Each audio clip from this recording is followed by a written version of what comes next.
4 identical girls in stiff velvet dresses surrounded a table smelling of expensive soap and childhood sweat.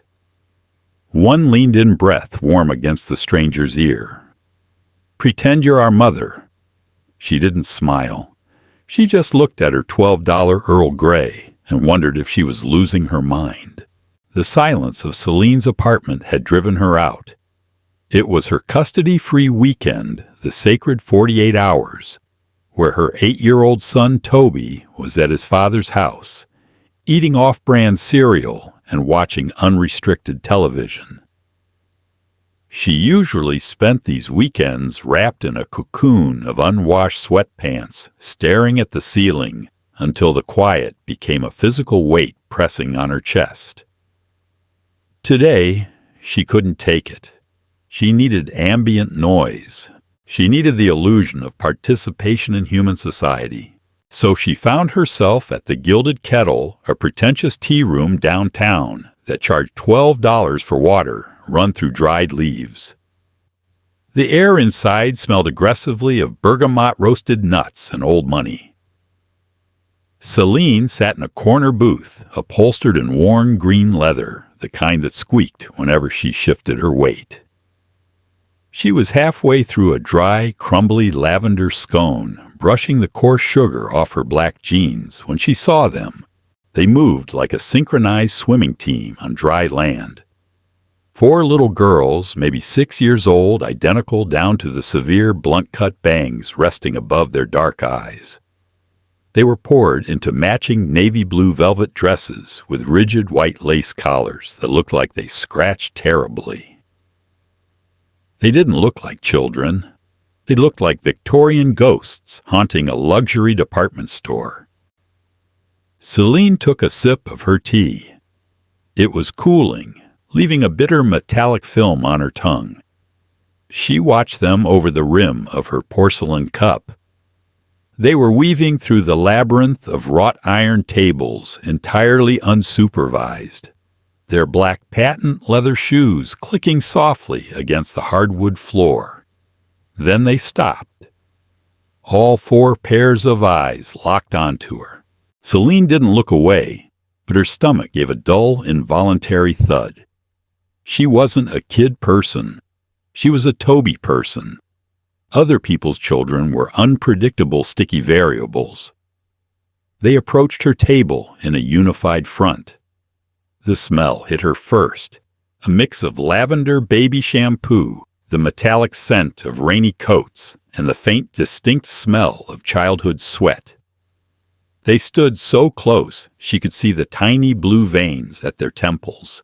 The one on the far left, whose lace collar was slightly askew, placed a small warm hand on the edge of her table. Her fingernails were bitten down to the quick. She leaned forward. Her breath was hot, smelling faintly of peppermint. "Pretend you're our mother," she whispered. Her voice was flat, deadpan. It wasn't a game. It was an instruction. Celine froze. Her cup hovered an inch from her saucer. She looked at the girl, then at the other 3. They stared back, unblinking, a terrifying phalanx of navy velvet. "I'm sorry."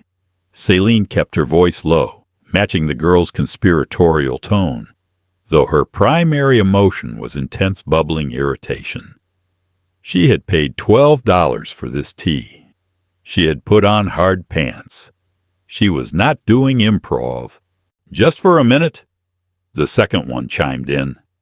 Her voice was a fraction higher, trembling slightly. "He's coming." "Who is coming?" Celine asked, setting the cup down with a sharp clink. The sound seemed violently loud in the hushed, polite murmur of the cafe. "Our dad," the third one said. She pointed a stubby finger toward the front entrance. Celine looked. A man was standing by the hostess stand. He looked like he had been constructed in a laboratory designed to produce stressed executives. He was tall, wearing a bespoke charcoal suit that somehow looked rumpled on him as if he had slept in it. His tie was loosened, his jaw tight, and his eyes were scanning the room with a frantic, hunted desperation. He dragged a hand through his dark hair, a gesture so thoroughly exhausted it made Celine's own tired bones ache in sympathy. "Why do you need me to pretend to be your mother?" Celine asked, turning her attention back to the miniature mob. "Because," the fourth one, the only one who hadn't spoken, said simply, "he looks sad when he remembers she's gone. If you sit here, he won't have to remember for a little bit." The words hit Celine right under the ribs, a sharp, breathless punch. Jesus! She looked at the crumb of scone on her plate. She looked at the man who had just spotted the four girls clustered around a stranger's table and was now power-walking toward them, his face cycling through terror relief and deep, profound apologies. The rational thing to do was to smile politely, tell the man his kids were cute, and ask for the check. Celine was a rational woman. She worked in accounts payable. She calculated risk for a living. She survived her ex-husband's late child support payments through sheer unadulterated pragmatism. But she was also so incredibly deeply bored. And something about the absolute audacity of these four tiny identical sociopaths sparked a cynical, dark flame in her chest. "Oh, fine," she muttered, leaning back against the squeaky leather. "What are your names?" "Harper, Lily, Piper, Quinn." The first one rattled off, pointing to each of them in turn. "Which one are you?" Celine asked. "Does it matter?" she replied. Celine let out a harsh bark of a laugh, just as the father arrived at the table. "Girls!" He hissed, his voice tight with controlled panic. He smelled strongly of cold rain and expensive cedarwood cologne. "What did I say about bothering people? I am so sorry, ma'am. They slipped away while I was paying the valet. It won't happen again." He reached out, trying to herd them away with sweeping motions of his large hands, but they didn't budge. They stood rooted to the spot, their eyes fixed on Celine. Harper, or maybe Lily, it was impossible to tell, looked up at him. "We aren't bothering her. We're having tea with Mommy." The man stopped moving. His hands froze mid-air. The color drained from his face so fast Celine thought he might actually pass out onto her $12 tea. He stared at her, then down at his daughters, his mouth opening and closing like a suffocating fish. Celine could have ended it right there. She could have said, "They're just playing, sir. Kids say the darndest things." Instead, she picked up her napkin, dabbed delicately at the corners of her mouth, and looked up at him with a mask of weary domesticity. "You took a long time with the valet, Arthur," she said. She didn't know his name. It was a wild guess pulled from the ether of rich guy names. His eyes widened, the pupils dilating in pure shock. My name is Dylan," he choked out. "Dylan, right. Sorry, honey, Mommy is so tired," Celine said smoothly, turning her gaze to the girls. "Slide in, girls. You're blocking the aisle." She didn't know what compelled her. Maybe it was the crushing monotony of her own life. Maybe it was the fact that she hadn't felt the specific chaotic gravity of family around her since Friday afternoon. Or maybe she just wanted to see what would happen. The quadruplets didn't miss a beat. They scrambled onto the leather banquette, two on either side of her, their velvet dresses crushing against her black jeans. They felt like a litter of heavily starched puppies. Dylan stood there, a towering monument to male confusion. He looked around, half expecting hidden cameras to drop from the ceiling. "Sit down, Dylan," Celine said, pointing to the empty chair across from them. "People are staring." He looked at the surrounding tables. An elderly couple, 2 tables over, was indeed watching them with mild aristocratic judgment. Defeated by social anxiety and the bizarre united front of his daughters, Dylan collapsed into the chair. What is happening?" he whispered, leaning across the table. his eyes darting frantically between Celine's face and the four identical faces beside her. "I'm having my afternoon tea," she said, keeping her voice conversational. "And our daughters have decided to join me." "They're not. You're not." He dragged both hands down his face, distorting his features. When he looked back up, he looked 10 years older. "Who are you?" "My name is Celine," she said, extending a hand over the teapot. "I work in accounts payable at a logistics firm. I'm 32. I am divorced. I have an 8-year-old son who is currently eating garbage at his father's house. And apparently, for the next 10 minutes, I am your wife." Dylan stared at her hand, then slowly reached out and shook it. His grip was firm, his skin calloused, surprisingly rough for a man in a suit that cost more than her car. "Dylan Sterling," he said automatically, "CEO of Sterling Tech." "Of course you are," Celine muttered, pulling her hand back. "All right, girls. If we're doing this, we're doing it right. Hands above the table, no elbows. Who wants half a dry scone?" "Me," chorused. Piper and Quinn Celine was guessing based on seating arrangement. She broke the scone into 4 roughly equal pieces, pushing the crumbs across the small porcelain plates.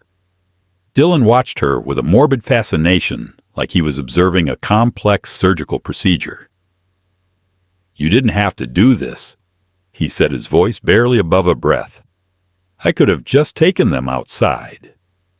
"You looked like you were going to cry, Dylan," she said brutally, taking another sip of her awful tea. "And they asked nicely. Well, they demanded nicely." One of the girls, let's call her Harper, sitting directly to Celine's right, tugged on her sleeve. "Mommy, he let us eat ice cream for breakfast." Celine leveled a glare at Dylan. It wasn't entirely fake. "Ice cream for breakfast." Dylan flinched. Actually flinched. It was Greek yogurt, mostly. And they wouldn't stop screaming. "Bang. Fascinating parenting strategy," she noted dryly. "Capitulation before 9 a.m. How do you run a company when 4 6-year-olds can break you with a minor tantrum? They outnumber me," he defended weakly. "And they coordinate. You have no idea what it's like. They have a hive mind." "I have an 8-year-old boy," she countered. "He doesn't have a hive mind. He has the destructive capacity of a small tornado and the dietary preferences of a raccoon. Don't play the numbers game with me." A tiny, unexpected huff of laughter escaped Dylan's lips. It broke the tension in his face for a split second, revealing the handsome, albeit exhausted man underneath the panic. "I miss Mommy," the girl on Celine's far left said suddenly. The air at the table instantly solidified. The playful, cynical banter evaporated, replaced by a heavy, suffocating silence. The other 3 girls stopped chewing their scone fragments. They looked down at their laps. Dylan's jaw clenched so tight Celine thought she heard a molar crack. He looked out the window at the rain, his throat working, as he swallowed something jagged and massive. Celine felt a sudden sharp spike of guilt. She had treated this like a dark comedy sketch, ignoring the raw, bleeding reality underneath. These weren't just weird kids playing a prank. They were grieving, or missing someone deeply. And this man wasn't just a bumbling rich dad. He was drowning. She looked at the girl who had spoken. She was picking furiously at the edge of her lace collar, tearing a small thread loose. Celine reached over and gently covered her small, frantic hand with hers. The girl's skin was cool. "I know," she said, her voice dropping, the theatrical edge settling into the quiet, grounded tone she used when Toby scraped his knee. "It's really hard, isn't it?"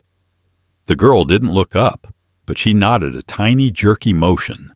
"I'm not her," Celine said softly, making sure all four of them could hear her.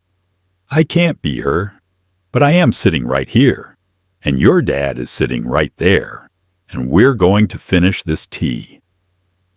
She looked across the table at Dylan. His eyes were shining locked onto the hand resting over his daughter's. The absurdity of the situation had vanished, leaving only a stark, ugly, beautiful human mess. The quiet held for exactly 2 minutes. A fragile, heavy truce built on the clinking of spoons and the drumming of the rain. Then reality reasserted itself, as it always does with children. The girl sitting on Celine's immediate left, Lily, she had whispered, while Dylan was staring out the window, decided she wanted the sugar bowl. She didn't ask. She lunged. Her velvet sleeve caught the handle of Celine's teacup. It happened in slow motion. The porcelain tilted, the dark amber liquid sloshing over the rim. Celine jerked back, but she wasn't fast enough. The lukewarm, oversteeped Earl Grey cascaded off the edge of the table, soaking directly into the thigh of her black jeans. The cup hit the saucer with a loud, sharp crack, fracturing perfectly down the middle. "Lily!" Dylan barked, his voice echoing in the quiet cafe. He shot up from his chair, his knee catching the table and rattling the remaining silverware. The elderly couple nearby openly gasped. Lily shrank back against the leather booth, her eyes wide, her bottom lip instantly trembling. The other three froze, a synchronized defensive posture. I'm sorry," Dylan was saying frantically, waving his hand in the air to summon a waiter. "Check, please. God, I am so sorry. I'll pay for the pants. I'll buy you a new pair. 12 pairs. Let me just get some napkins." "Dylan, stop." Celine's voice wasn't loud, but it cut through his panic like a scalpel. She didn't yell. Mothers don't yell when there's a crisis. They compartmentalize. She stood up, peeling the wet, clinging denim away from her skin with a grimace. The tea was cold enough not to burn, but the sensation was deeply unpleasant. She grabbed the thick linen napkin from the table and began blotting her leg. "Cancel the waiter," she ordered, not looking at him. "Sit back down." "But your clothes." "I am wearing $20 jeans from Target," she said, scrubbing at the stain. "Your money cannot fix this faster than this napkin can. Sit down." He slowly lowered himself back into the chair, looking entirely chastised. Celine turned her attention to Lily. She was crying now, silent tears rolling down her cheeks, terrified of the loud noise, her father's shout, and the mess. She sighed, dropping the damp napkin onto the table. She crouched down so she was eye level with the child. "Hey," she said, keeping her voice neutral. "Look at me." Lily sniffled, refusing to meet her eyes. "Lily, eyes up." Slowly, the girl looked at her. "Accidents happen," Celine told her, her tone dry, but entirely devoid of anger. "It was just tea. It washes out. But next time you use your words and ask for the sugar. Okay, you don't dive across the table like a linebacker." Lily gave a watery, confused hiccup. "What's a linebacker?" "A very large man who knocks things over," Celine said, standing back up. "Which is exactly what you just did." A tiny ghost of a smile flickered on Harper's face. Celine looked at Dylan. He was staring at her, utterly bewildered. "Why didn't you yell at her?" he asked, his voice low, as if asking for a trade secret. Celine squeezed the excess liquid from the napkin over the ruined saucer. "Because she didn't do it on purpose. She's 6. Her spatial awareness is garbage. Yelling at her just makes her cry. And then I have wet pants and a crying kid. I prefer just the wet pants." She sat back down, wincing as the damp fabric clung to her leg. The charade was officially over. The pretend mommy game had been washed away by spilled Earl Grey. "You're very good at this," Dylan said quietly. "I'm a Mother Dylan. It's not magic. It's just exhausting." Celine picked up a dry napkin and wiped her hands. "Where is their actual mother?" The question was blunt. Too blunt probably for a stranger covered in tea in a luxury cafe. But the polite veneer had cracked, and she didn't have the energy to glue it back together. Dylan looked at the girls. They were thoroughly distracted now, using the sugar cubes to build a sticky pyramid in the center of the table. "She left," he said. The words were heavy, dragged out of him. "About 8 months ago. She decided the pressure was too much. The girls, me, the life. She went to a retreat in Sedona and sent divorce papers through a courier. She hasn't called since." Celine stopped wiping her hands. The cynicism that usually shielded her faltered, leaving a cold hollow in her chest. She thought about her ex, Greg, who was a deadbeat and a fool. But at least he showed up every other weekend to feed Toby junk food. The idea of just walking away, of erasing yourself from 4 little lives. She looked at the identical faces constructing their sugar tower. They hadn't missed a beat. They were used to this story. "I'm sorry," she said, and for the first time since they approached her table, she meant it. "I don't know what I'm doing," Dylan confessed, his voice dropping to a harsh, ragged whisper. He leaned forward, resting his elbows on the table, burying his face in his hands. "I run a company of 3,000 people. I can predict market shifts 6 months out.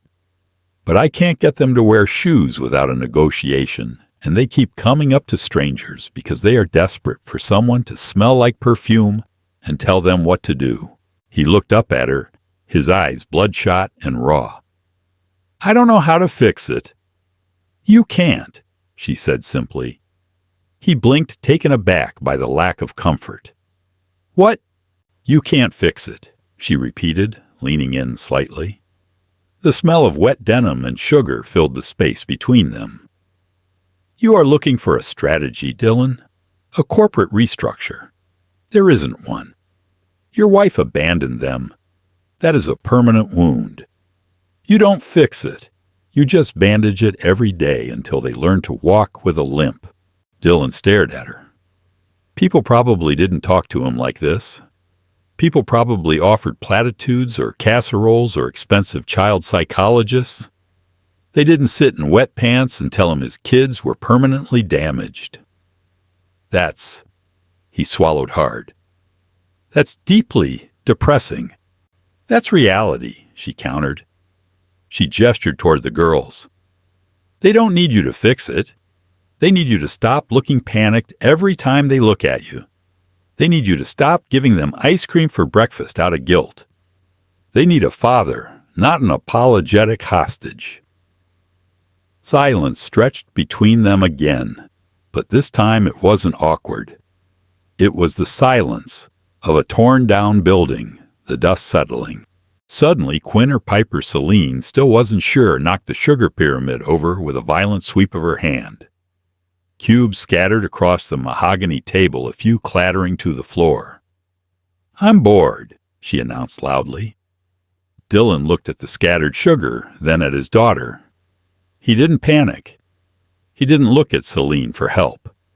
He took a deep, slow breath, his broad chest expanding against the tailored suit. "Pick up the sugar, Piper," he said. His voice was firm, steady. No apologies.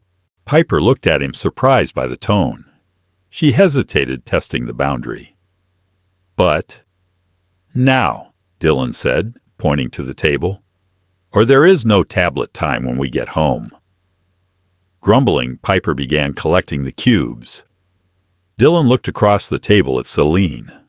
There was a shift in his posture, a microscopic relaxing of his shoulders. "Thank you," he said quietly. Don't thank me, she grumbled, grabbing her purse from the booth. My pants are cold, my tea is ruined, and my custody-free weekend has been entirely derailed. She slid out of the booth, standing up and trying to tug the wet denim away from her skin, with what little dignity she had left. She reached into her purse, pulled out a $20 bill, and tossed it onto the table amidst the sugar cubes and broken porcelain. Keep the change, she said. She turned to leave, desperate to get back to her silent apartment to peel off these clothes and forget about the CEO and his velvet-clad phalanx. But a small hand grabbed the hem of her jacket. She looked down.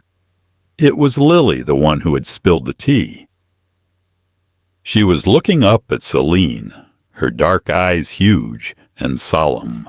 "Will you be our pretend mommy again tomorrow?" she asked. Celine looked down at the pale fingers gripping the frayed edge of her denim jacket. Lily's knuckles were stark white, straining with an astonishing amount of force. The child held on as if a strong gust of wind might blow Celine through the heavy glass doors and straight into the oncoming traffic on 4th Street. Celine didn't smile or crouch down to meet her eye level. She just stared at the small hand, hyper-aware of the cold, damp patch of Earl Grey tea seeping through the denim on her thigh, sticking uncomfortably to her skin. It was a miserable, clinging reminder of exactly why she actively avoided other people's chaos. Her own was heavy enough. "No, Lily," Celine said. Her voice was quiet, stripped of any melodic, high-pitched soothing adults typically reserved for children. "I won't be your pretend mommy tomorrow, or the next day." Lily's face crumpled instantly. The other 3 girls, who had been lazily pushing sugar granules across the mahogany table with their silver spoons, snapped to rigid attention. "Why not?" Piper demanded, her voice suddenly possessing a sharp defensive edge. "Because mothers aren't a game of dress-up," Celine said, lifting her gaze over Lily's head to meet Dylan's eyes. He stood completely still, watching her with a tense, unreadable expression. "You can pretend to be a princess or an astronaut, but you can't pretend a mother into existence. It just makes the empty space feel much bigger when the game is over." Celine reached down and gently but firmly pried Lily's fingers from her jacket, smoothing the frayed denim flat. "You have a dad?" she told them, her gaze sweeping across the 4 identical velvet-clad statues. "He's exhausted, and he lets you get away with absolute murder. But he's right here. He didn't leave." She didn't wait to see the emotional impact of her words. She couldn't afford the luxury. The cynical armor she wore daily to survive the past-due electricity notices. Toby's outgrown sneakers, the suffocating physical ache of a lonely Saturday afternoon, was rapidly cracking. If she stayed another minute, she was going to do something catastrophic, like hug them. She did not hug strangers' children. Celine turned on her heel, pushed through the heavy brass-handled doors of the Gilded Kettle, and stepped out. The air outside was a violent shock to the system. The rain had ceased, but the city still smelled aggressively of wet asphalt, rotting leaves, and the metallic tang of bus exhaust. The sky bruised purple and gray above the skyscrapers. "Celine! Wait!" The voice echoed down the damp sidewalk. Celine closed her eyes for a fraction of a second, fighting the overwhelming urge to keep walking, and turned around. Dylan was jogging toward her, his expensive leather-soled shoes splashing carelessly through the shallow, oily puddles. He had left the girls inside their 4 dark heads pressed flush against the cafe's front window, watching them. He stopped a few feet away, chest heaving slightly. Stripped of the forgiving amber lighting of the tea room, he looked remarkably worse. The shadows beneath his eyes were deep violet trenches. The lingering dampness had plastered his dark hair flat against his forehead. "You left your money on the table," he said, holding out her slightly crumpled $20 bill. "I bought the tea. I broke the saucer. Consider it a hazard tax," Celine replied, keeping her hands buried deep in her pockets. "Go back inside, Dylan. Your hive mind is unsupervised." He didn't retreat. He stood there holding the wrinkled green paper, looking at her with a desperation so naked it made her stomach twist. "I have 3 nannies," he blurted out. Celine raised a single eyebrow. "Congratulations. Do they all allow the kids to eat yogurt disguised as ice cream?" "They keep quitting," he steamrolled on, ignoring her sarcasm. "Or they cry. The girls are relentless. They test every boundary break, every routine, and absolutely refuse to speak to any child psychologist I hire. They just stare at them until the hour is up. I am paying renowned experts hundreds of dollars an hour to be intimidated by 6-year-olds. Fascinating. But my parking meter expires in 12 minutes. I want to hire you." A city bus rattled violently past them on the street, hitting a submerged pothole and sending a fan of dirty water onto the curb. The mechanical roar was deafening, physically shaking the pavement beneath Celine's boots. But his words cut straight through the noise. Celine stared at him, actively searching for the punchline. She looked for the subtle smirk of a rich man playing a cruel joke on a working-class stranger. But his face was a portrait of devoid of humor exhaustion. "You want to hire me?" she repeated slowly. "To do what exactly? Sit in luxury cafes and ruin my clothes?" "To be a consultant." He stumbled slightly over the corporate jargon. "A life consultant. For me, for them. I am an accounts payable clerk. My absolute highest qualification in childcare is keeping one 8-year-old boy relatively alive." "I don't care about degrees," Dylan said, stepping closer. The sharp scent of cold rain and cedar wood hit her again. "When Lily spilled that tea, you didn't panic or scream. You just handled it. You looked at my daughters and saw actual children, not fragile glass dolls and not miniature monsters. You treated them like normal human beings. They are normal human beings. You're the one treating them like unexploded bombs." "Exactly." He threw his free hand up in the air. "I don't know how to do that. I am suffocating under the weight of my own guilt. Every single time I look at them, I think about how their mother walked out and I freeze. I just manage them, and I do it poorly." He took a ragged breath. "I will pay you. Whatever you make at the firm, I will double it. Just for weekends. I need you to show me how to talk to them without breaking them. Or letting them break me." "You want to pay me to be your parental drill sergeant?" "Yes." Celine shook her head, taking a deliberate step back. The casual assumption that his vast wealth could simply plug a leak in his shattered life was profoundly insulting. "No, I have my own kid, Dylan. When Toby comes home on Sunday night, he is hyperactive and overtired. I spend Sunday evenings resetting his entire nervous system. I don't have the emotional bandwidth to fix yours." She turned away, her boots scuffing the wet concrete. $300 an hour, he called after her. Celine's boots slammed to a halt against the pavement. Every primal instinct she possessed screamed at her to keep walking into the shadows of the garage. But her brain, the survivalist organ that calculated grocery budgets down to the penny, instantly executed the math. 10 hours a weekend. $3,000. Her car needed a new transmission. It sounded exactly like a dying blender. Toby's pediatric dentist had gently informed her that braces were a medical necessity to correct an overbite, and her ex-husband had just missed his second child support payment to invest in crypto. Pride is a fragile luxury strictly reserved for people whose checking accounts don't threaten to overdraw. She stood completely still, staring intensely at a rain-soaked gum wrapper stuck to the pavement. She hated the world in that second. She hated that money could hook her by the jaw and violently pull her backward. Slowly, she pivoted around. Dylan looked painfully tense, like a man awaiting a jury's final verdict. I pick my son up at 5 and I cook him dinner. I am not sacrificing Toby's routine. She said, her voice entirely flat. Dylan nodded quickly. Weekends, then, when he's with his dad. And if we do this, she said, closing the distance until she could see the rain droplets resting on his lapels. I am not playing pretend. I will not soften the blow for you.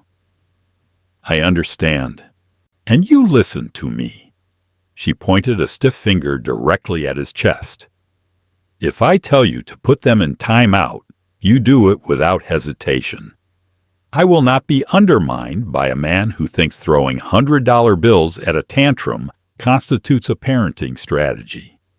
A small muscle feathered rapidly in his tight jaw, but he nodded. Agreed. They ended up standing next to Celine's car. It was a 2012 Toyota sedan parked on the third level of a concrete garage that smelled perpetually of stale urine and old exhaust fumes. It was a stark, almost laughable contrast to the man standing next to it. Dylan was leaning against a concrete pillar, his tailored suit completely out of place, in the grim, fluorescent-lit purgatory. You could have met me at my office, he said, watching Celine unlock the trunk to toss her wet jacket inside. Your office is your territory, she said, slamming the trunk shut. The sound echoed loudly in the empty structure. People lie in offices. They posture. Down here there's just concrete and reality. He offered a slight self-deprecating smile. Fair enough. Celine leaned against the driver's side door, crossing her arms over her chest. She felt cold without the jacket, but she refused to show it. Tell me about the retreat, she said abruptly. Dylan blinked, caught off guard by the shift. What? Your wife. The retreat in Sedona. You said she went and never came back. She watched his face carefully. Was it a surprise? Or were you just too busy analyzing market shifts to notice she was drowning? He recoiled as if she had slapped him. Anger, hot and fast, flashed in his dark eyes. For a second, Celine saw the CEO, the man who commanded boardrooms and fired people before breakfast. That is none of your business, he said, his voice dropping to a dangerous quiet register. It is entirely my business, she shot back unfazed. She had dealt with angry men before. They all thought volume or silence could intimidate her. They couldn't. If I am going to step into your house and tell you how to handle 4 grieving children, I need to know what we are dealing with. Did she leave because of the kids, or did she leave because of you? Dylan stared at her. The anger warred with the bone-deep exhaustion Celine had seen in the cafe. He looked away, focusing on the flashing neon exit sign at the end of the ramp. The silence stretched out thick and heavy. Celine didn't push. She just waited. She knew the sound of a man trying to construct a lie, and she knew the sound of a man giving up. She left because of everything. He finally said, his voice barely a rasp. But mostly, she left because I wasn't there. Even when I was home, I wasn't there. I was on the phone. I was drafting emails in my head during dinner. She had postpartum depression that never really lifted. 4 babies at once. It broke her. And I just threw nurses and night doulas at the problem, assuming she would eventually fix herself. He rubbed his eyes, a violent scrubbing motion. She told me she felt like a ghost haunting her own life. So she left to find a body. The confession hung in the cold garage air, ugly and raw. It wasn't a villain's origin story. It was just a mundane, terribly common tragedy of neglect and overwhelming circumstance. "Okay," Celine said quietly. He looked back at her, his eyes bloodshot. Okay. Now I know the baseline." She pulled her keys out of her pocket, the metal jingling loudly. "The baseline is guilt. You are parenting out of guilt. You let them rule the house because every time you look at them, you see your own failure. You think saying no to them is just another abandonment." Dylan didn't argue. He just let his head fall back against the concrete pillar, closing his eyes. "How do you do that? How do you just diagnose it like it's a spreadsheet error? Because my ex-husband did the exact same thing just without the trust fund," she said, unlocking the car door. "Greg couldn't handle the crying the diapers, the utter lack of freedom. He didn't go to Sedona. He just moved into his buddy's basement to find his art. But the guilt is the same, and it makes you useless to the kids." Celine opened the door and tossed her purse onto the passenger seat. "I'll come to your house next Saturday at 9 a.m, she told him. "Have them dressed. In play clothes, not velvet torture devices. We are going to the park, and they are going to get muddy, and you are going to watch them without hovering." Dylan pushed himself off the pillar. He looked terrified, but for the first time, there was a tiny microscopic spark of relief in his posture. "Just like that?" he asked. "Just like that," she confirmed. "I will text you my bank routing number. If the money isn't in my account by Friday night, I don't show up. It will be there." He hesitated, standing between Celine's car and his own freedom. He looked like he wanted to say something else, thank you perhaps, or another apology. But they had passed the point of pleasantries. They were just two broken people entering into a deeply unnatural transaction. "See you Saturday, Dylan," Celine said, sliding into the driver's seat. "See you, Celine." She shut the door, instantly enveloped in the familiar smell of old vinyl and Toby's forgotten gym socks. She watched through the streaked window as Dylan turned and walked down the ramp, his shoulders hunched against the chill, a man walking back to a war zone he didn't know how to fight. Celine started the engine. The transmission whined a high-pitched mechanical groan that vibrated up through the steering wheel. She looked at her wet-stained jeans. She thought about the 4 little girls with severe bangs demanding a mother in a tea shop. She thought about Toby, currently sitting in his father's basement, probably eating a hot dog that had been cooked in a microwave. Life was entirely ridiculous. She put the car in drive, the engine fighting her for a second before catching. She pulled out of the parking space, heading toward the neon exit sign. She didn't know if she was going to save Dylan's family or if they were going to drag her down into their velvet-lined sinking ship. But for $300 an hour, she was willing to buy a very sturdy bucket and start bailing water. Did Celine's cynical but raw honesty actually save this fractured family? Or did her brutal pragmatism clash with Dylan's chaotic world in a way neither of them could survive?